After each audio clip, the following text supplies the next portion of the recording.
الحمد لله الذي حرم على الأرض أن تأكل أجساد الأنبياء، والصلاة والسلام على من رأى موسى في القبر يصلي قائما. أما بعد، فأعوذ بالله من الشيطان الرجيم. بسم الله الرحمن الرحيم. اهدنا الصراط المستقيم، صراط الذين أنعمت عليهم غير المغضوب عليهم ولا الضالين.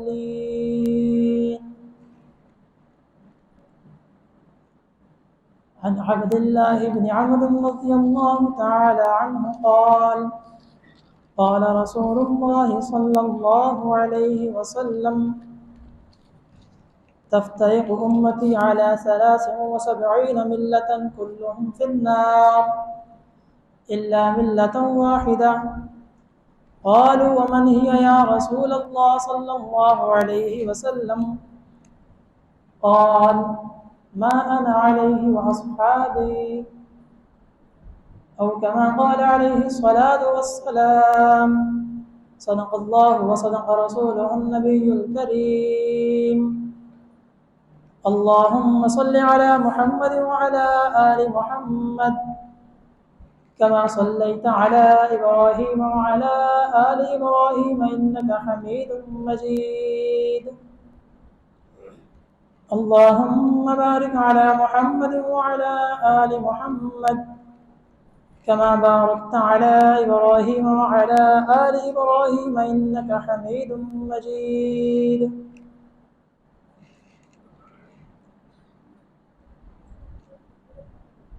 کچھ کفر نے فتنے پھیلائے، کچھ ظلم نے شعلے بھڑکائے. کچھ کفر نے فتنے پھیلائے، کچھ ظلم نے شعلے بھڑکائے. سینوں میں عداوت جاگ اٹھی، انسان سے انسان ٹکرائے. پامال کیا، برباد کیا کمزور کو طاقت والوں نے. پامال کیا، برباد کیا کمزور کو طاقت والوں نے. جب ظلم و ستم حد سے گزرے، تشریف محمد لے آئے.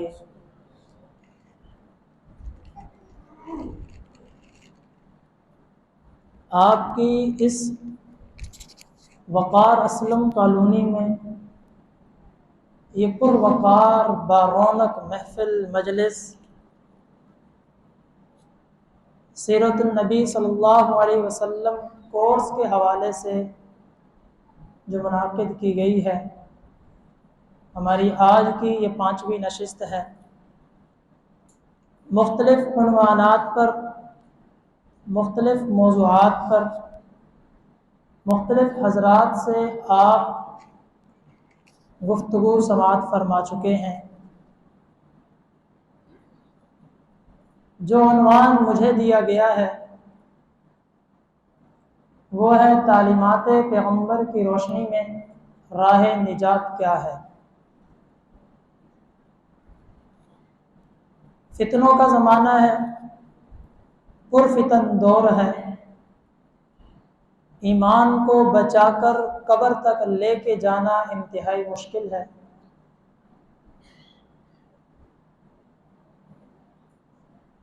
اعمال کرنا انتہائی آسان، عبادات کرنا آسان ہے. اپنے ایمان کو، اپنے اعمال کو، اپنی عبادات کو محفوظ رکھ کر، بچا کر قبر تک لے جانا انتہائی مشکل ہے. یہ اس قدر پرفتن دور ہے. میں نے آپ حضرات کے سامنے 2 باتوں پر گفتگو کرنی ہے. نمبر 1، تعلیمات پیغمبر کیا ہیں، ان کی اہمیت کیا ہے اور اس کی حجیت. نمبر 2، ان تعلیمات کی روشنی میں راہ نجات کیا ہے، وہ کون سا رستہ ہے جس کو اختیار کر کے میں اور آپ کامیاب ہو سکتے ہیں، جس پر چل کر ہم جنت تک پہنچ سکتے ہیں، وہ کون سا رستہ ہے کہ جو ہمیں ہماری منزل مقصود تک پہنچا دے؟ اللہ رب العزت نے اپنا پیغام بندوں تک پہنچانے کے لیے انبیاء علیہ الصلاۃ و تسلیمات کا سلسلہ شروع فرمایا۔ حضرت آدم علیہ السلام سے یہ سلسلہ شروع ہوا۔ ہمارے پیارے حبیب حضرت محمد مصطفیٰ احمد مجتبیٰ سرور کونین محمد عربی صلی اللہ علیہ وسلم تک یہ سلسلہ چلتا رہا۔ آپ علیہ الصلاۃ والسلام پہ یہ سلسلہ آ کر رک گیا۔ اللہ کے محبوب پیغمبر اور اسی طرح اللہ رب العزت کے تمام پیغمبر، ان کے دنیا میں آنے کا مقصد یہ تھا کہ وہ اللہ سے پیغام کو لیتے، امت کے حوالے کرتے تھے، احکامات اللہ سے وصول کرتے، امت کو دیتے۔ ہر نبی کا یہ طرز تھا، یہ طریقہ تھا۔ اللہ رب العزت اپنے احکامات، اللہ رب العزت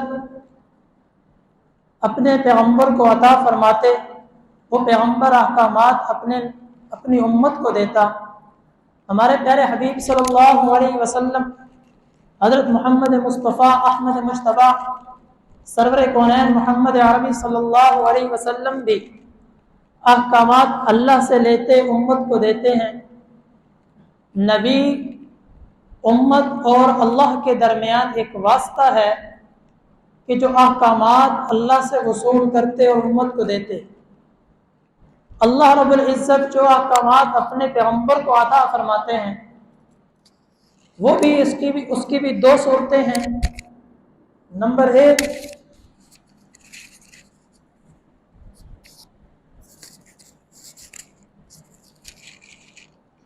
ایک، بات خدا کی ہو، مفہوم خدا کا ہو، الفاظ بھی خدا کے ہوں، اسے قرآن کہتے ہیں۔ نمبر دو، بات خدا کی ہو، مفہوم بھی خدا کا ہو، لیکن الفاظ مصطفیٰ کے ہوں، اسے حدیث کہتے ہیں۔ جس طرح میرے اور آپ کے لیے قرآن مجید قابل حجت ہے، ٹھیک اسی طرح میرے اور آپ کے لیے حدیث مبارکہ بھی قابل حجت ہے۔ جس طرح قرآن مجید پر عمل کرنا میرے اور آپ کے لیے ضروری ہے، اسی طرح حدیث مبارکہ کے اوپر بھی عمل کرنا میرے اور آپ کے لیے ضروری ہے۔ اللہ رب العزت نے اپنے محبوب پیغمبر پر وحی جو نازل فرمائی، اس وحی کی یہی دو صورتیں تھیں کہ الفاظ بھی خدا کے ہوتے، مفہوم بھی خدا کا ہوتا تو وہ قرآن ہے، مفہوم خدا کا ہے، بات خدا کی ہے، الفاظ مصطفیٰ کے ہیں تو یہ حدیث ہے۔ اسی حدیث کو تعلیمات پیغمبر کہتے ہیں۔ یہی حدیث ہمارے پیارے حبیب صلی اللہ علیہ وسلم کی تعلیمات ہیں۔ لیکن دیکھنا یہ ہے، بہت سے لوگ آج یہ فتنہ پھیلاتے ہیں، بہت سے لوگ آج یہ بات باور کرانا چاہتے ہیں کہ قرآن تو مانتے ہیں لیکن حدیث نہیں مانتے، قرآن کی بات تو کرتے ہیں لیکن حدیث کی بات نہیں کرتے۔ جب کسی معاملے میں حدیث پیش کی جاتی ہے تو کہتے ہیں جی قرآن کی بات کرو، حدیث کی بات نہ کرو، قرآن کی بات کرو، حدیث کو چھوڑ دو، احادیث تو بہت بعد میں لکھی گئی ہیں۔ نہ بابا، نہ یہ اس کی غلط فہمی ہے، وہ امت کو گمراہ کرنا چاہتا ہے، وہ امت کے دلوں میں شکوک و شبہات پیدا کرنا چاہتا ہے۔ وہ اسلام اور مذہب کا نام نہیں لیتا، وہ اسلام اور مذہب کو فروغ دینے والا شخص نہیں ہے۔ اسلام اور مذہب کے نام پر وہ شخص امت کو گمراہ کرنے والا ہے۔ قرآن مجید جس طرح میرے اور آپ کے لیے قابل عمل ہے، ٹھیک اسی طرح حدیث مبارکہ بھی میرے اور آپ کے لیے قابل عمل ہے، اس لیے کہ خود اللہ رب العزت نے سورہ نجم کے اندر، سورہ نجم آیت نمبر 3 اور 4، 27واں پارہ اٹھا کر دیکھیے، اللہ رب العزت ارشاد فرماتے ہیں وَمَا يَنْطِقُ عَنِ الْهَوَىٰ،